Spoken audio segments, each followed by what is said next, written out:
tsakar gida mai shan daka, maza dawa mata na daka, kunni ya tara dukkan sirrika, ni ne ki gudu mai fasa tarika, bana kula da haushin karnuka, bare na kama yancin ne duka da Barkanku da warhaka masoya masu bibiyar mu ba dare ba rana. Kamar yadda muka saba kawo muku ƙayatattun ayyukanmu, yau muka kasance da mu mun zo muku da sabuwar waƙar mawaƙi Nur M Inuwa. Shahararren mawaƙin nan wanda ya fice a Afirka ko in ce duniya in dai a fagen waƙar Hausa ne.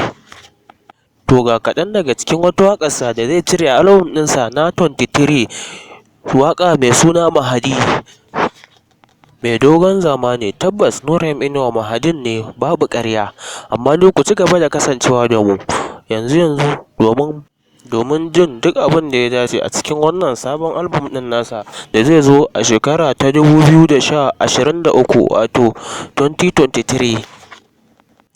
Amma in wannan shine farkon ziyartar ka wannan channel tamu mai albarka, me zai hana kai haƙuri ka tsaya ko ki tsaya ku danna mana subscribe da alamar liking, ku danna ƙararrawar sanarwa kuma domin samun shirye-shiryenmu a kan kari da zarar mun ɗora, da kuma samun wasu labarai wanda ya danganci Nur M Inuwa in ya fito, zamu na kawo muku shi da ɗumi-ɗuminsa da sauran wasu mawaƙan ma.